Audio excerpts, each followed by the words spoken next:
Halo, selamat datang di video saya tentang siklus hidup Big Data. Sebelumnya, perkenalkan, nama saya Revi Cecilia Mariska. Saya adalah mahasiswa dari jurusan Sistem Informasi dari BINUS Online Learning. Oke, dalam video ini dari saya akan membahas bagaimana data yang sangat besar atau yang biasa disebut sebagai big data dihasilkan, diproses dan juga dianalisis untuk memberikan manfaat besar dalam berbagai bidang, mulai dari bisnis hingga kesehatan. Dalam big data sendiri terdapat siklus hidup big data, yang dimana big data mengacu siklus big data. Sebelum itu, big data mengacu pada volume data yang sangat besar yang dihasilkan setiap hari oleh teknologi-teknologi modern. Data ini juga mencakup dengan berbagai macam format dan juga seperti data terstruktur, semi terstruktur dan juga data tidak terstruktur. Data-data tersebut bersumber dari berbagai macam seperti media sosial, mungkin kesehatan di catatan pasien, hingga seperti transaksi online pada perbankan atau finance. Untuk mengolah data sebesar ini, ada teknologi seperti Hadoop, HDFS, dan juga MapReduce yang digunakan dan juga memungkinkan penyimpanan dan juga pemrosesan data secara paralel dan juga terdistribusi. Lalu bagaimana siklus hidup big data itu sendiri? Oke, siklus hidup big data terdiri dari beberapa tahap utama.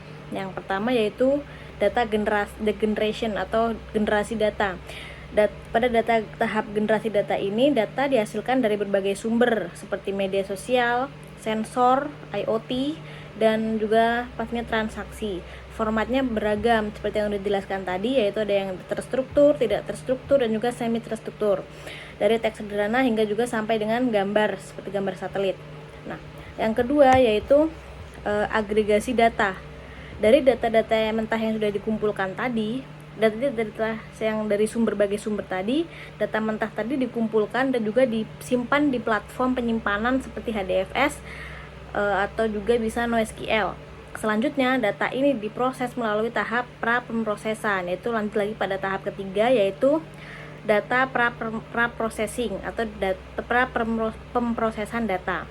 Di tahap ini, data yang tidak konsisten, redundan, atau tidak relevan diperbaiki dan juga disesuaikan.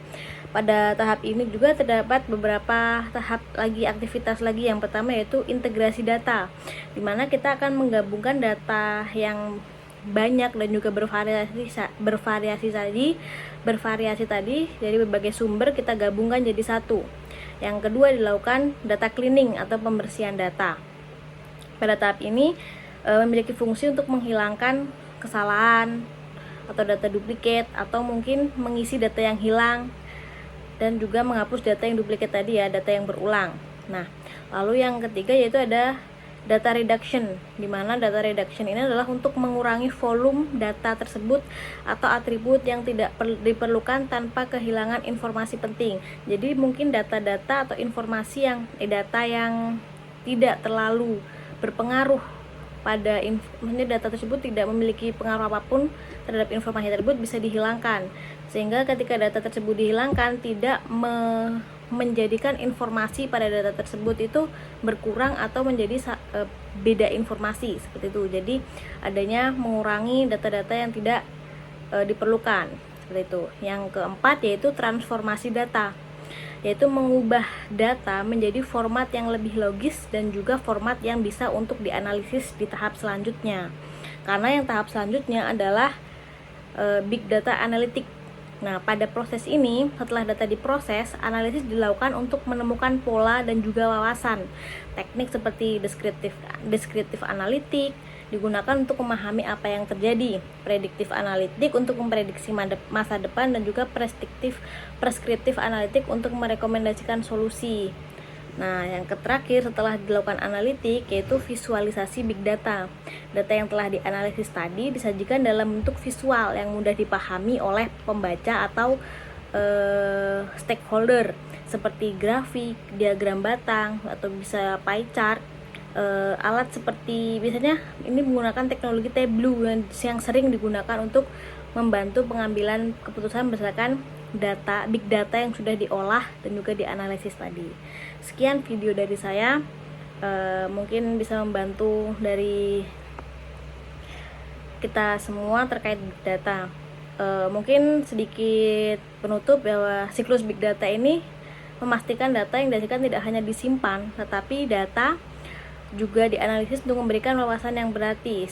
Contohnya seperti ini, analisis data media sosial dapat membantu memahami perilaku konsumen, sedangkan data seperti transaksi online dapat digunakan untuk memprediksi gimana tren pasar ke depannya. Lalu visualisasi data membantu semua pihak dari manajer sampai dengan operation atau operator membuat keputusan yang lebih baik berdasarkan data. Nah, demikian penjelasan tentang siklus hidup big data.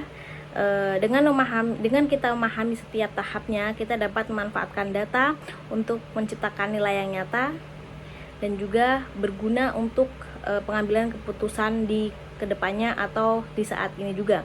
Terima kasih telah menonton dan juga sampai jumpa. Terima kasih.